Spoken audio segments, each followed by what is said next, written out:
doutrina de Jesus, minha irmã, é libertadora.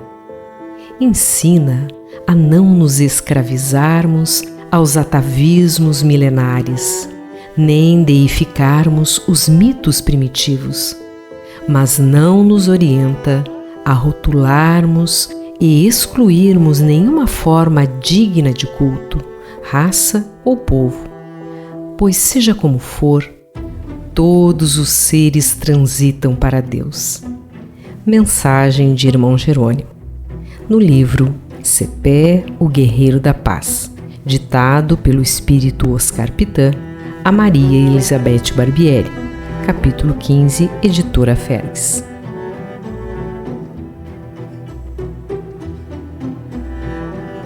Se levar em conta unicamente a vida planetária, ele vê apenas as desigualdades sociais do momento, que são as que o impressionam.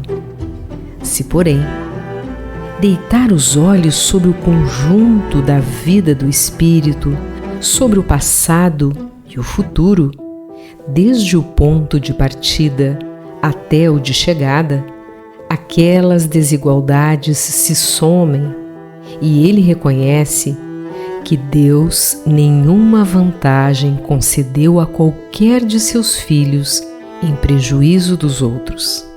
Obras póstumas de Allan Kardec, primeira parte, o egoísmo e o orgulho.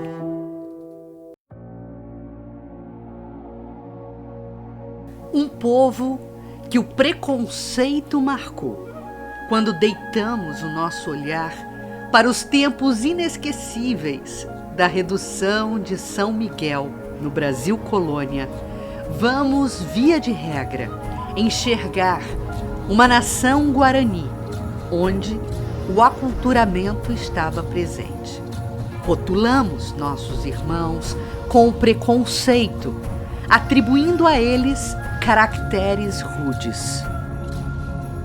É certo que são muitos deles almas primitivas, galgando estágios importantes e necessários na rota ascensional.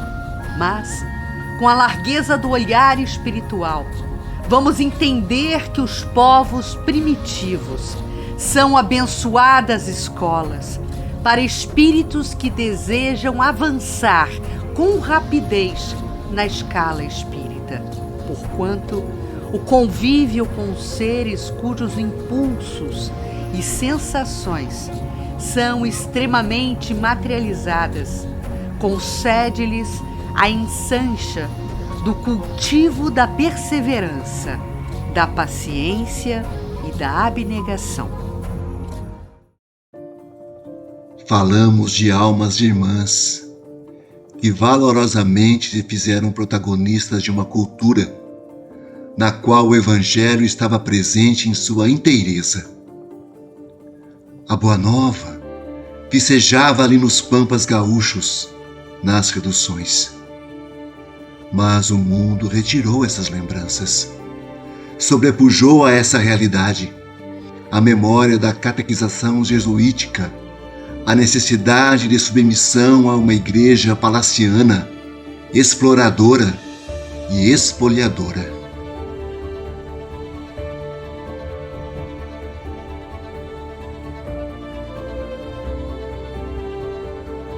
Tal qual os dias que correm, a civilização, pelos seus vícios ainda profundamente arraigados, retira dos quadros das culturas e das vivências dos povos apenas aquilo que os desnatura. O sonho das reduções não acabou. Dia virá em que nós teremos a sociedade redimida e, finalmente, a Jerusalém de cima será libertada.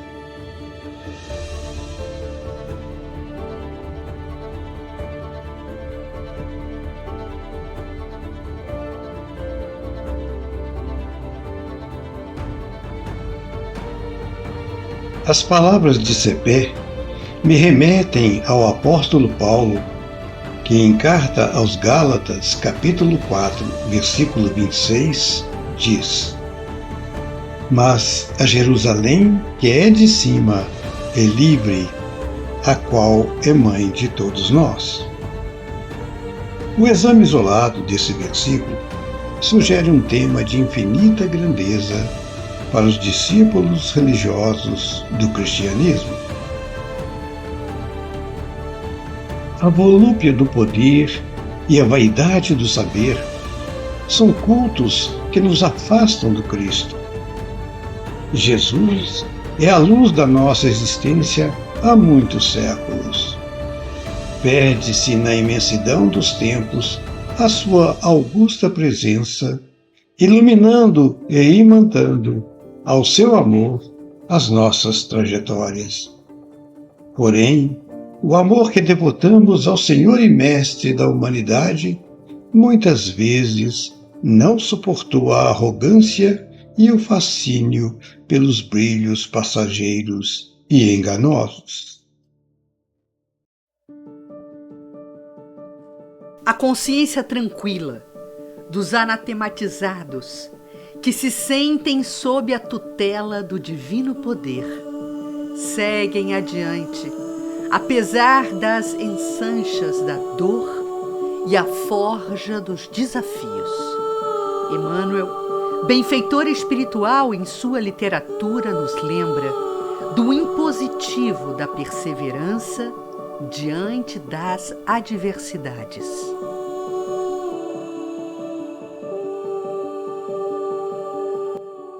O espírito orgulhoso e sectário, há tanto tempo dominante nas atividades da fé, encontra na afirmativa de Paulo de Tarso um antídoto para suas venenosas preocupações. Em todas as épocas, tem vivido na terra os nobres excomungados, os incompreendidos valorosos e os caluniados sublimes. Passaram nos círculos das criaturas, qual acontece ainda hoje, perseguidos e desprezados entre o sarcasmo e a indiferença. Por vezes, sofrem o degredo social por não aviltarem entre as explorações delituosas do fanatismo. Entre outras ocasiões, são categorizados à conta de ateus pelas suas ideias mal interpretadas. É que, de quando em quando, rajadas de ódios e dúvidas sopram nas igrejas desprevenidas da terra. Os crentes ouvidam o não julgueis e confiam-se lutas angustiosas. Nesses momentos, os filhos de Deus reconhecem que além da esfera obscura da ação física resplandece o templo soberano e invisível em que Jesus recolhe os servidores fiéis sem deter-se na cor ou no feitio de suas vestimentas. E é se movimentando nesse diapasão de conexão com o alto que os guerreiros de Cepé se alistam para o bom combate nas tarefas socorristas. Sou Calci, filho da redução de São Miguel. Observava a grande equipe de Cepé, que estava reunida, preparando-se para mais uma incursão nas regiões de sofrimento, na espiritualidade. Também tombei em combate em 1756, ao lado de nosso cacique da paz, na entrada do povoado de Rio Pardo. Retornei à pátria espiritual, tendo o privilégio de acompanhar as ações de Sepete Araju. Reencontrei a amiga Inara, também já desprendida da matéria e adaptada ao contexto daquelas belíssimas paragens onde nos encontrávamos. Naquele momento preparatório de mais uma incursão de caridade pelas zonas de sofrimento, A natureza em nosso entorno revigorava o local, com belíssimas paisagens. Nos lembrava uma réplica aprimorada dos bosques característicos do sul do Brasil, mas com tantos detalhes diferentes e de delicadeza ímpar. Todo o cenário era resultante da emanação mental dos espíritos elevados que ali habitavam.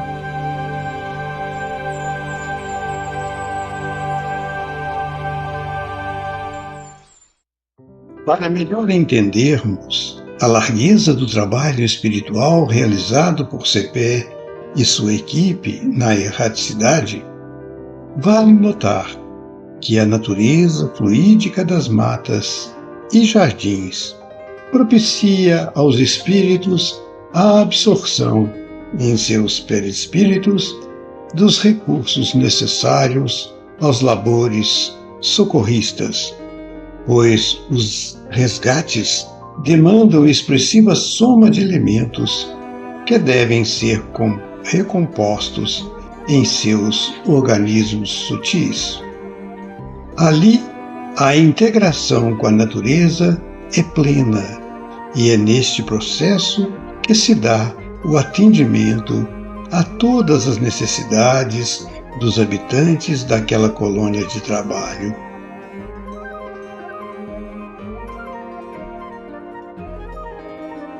Falamos do retiro de Arcanjo Miguel. O local, plasmado por Cepé e sua egrégora de bravos, não tinha nenhuma edificação que se assemelhasse às construções humanas da terra.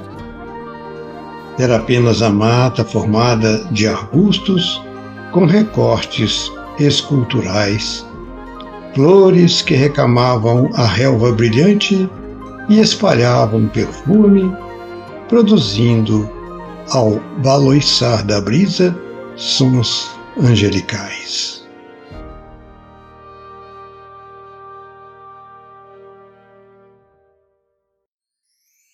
Tínhamos à nossa disposição emissões fluídicas que me pareciam ser jorros de água cristalina a projetarem de si imperceptivelmente a força e o equilíbrio para a nossa assimilação, revigorando-nos em preparação ao trabalho.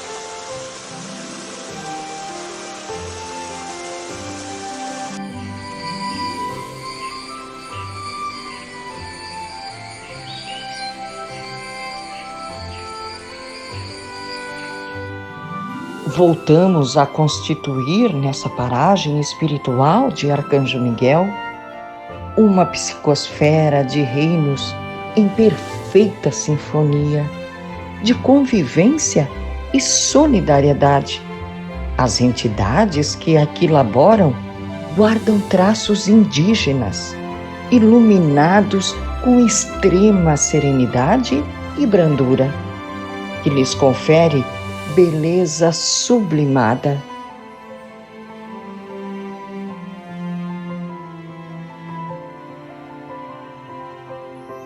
Apesar de meu pouco tempo por aqui, aprendi que temos libertos dos laços da matéria algumas capacidades. Nossa aparência, quando necessário, altera-se ao influxo da força do pensamento, de acordo com a tarefa que lhe cumpre desempenhar.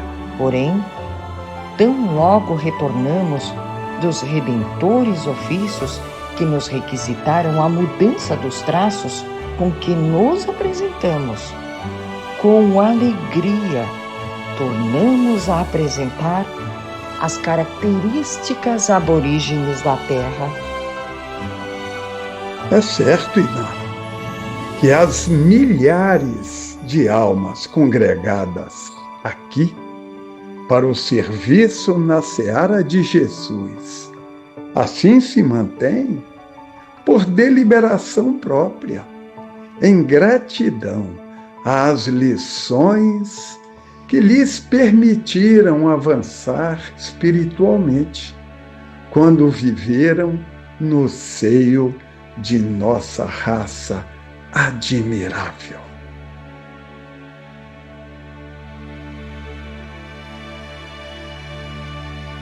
São atestados como esses, notícias do mundo de lá, mensagens alvissareiras que nos chegam do além, que nos facultam o ajuste de nossas percepções e entendimentos. Vermos em nossos irmãos dos povos originários, entes humildes, seres que se ocultam nas roupagens que melhor lhes possibilitam aproveitar o imaginário das criaturas, ainda sob o véu da ignorância, para servirem onde e quando o Cristo chama e necessita, e não onde a vã compreensão humana estabelece as suas condicionantes.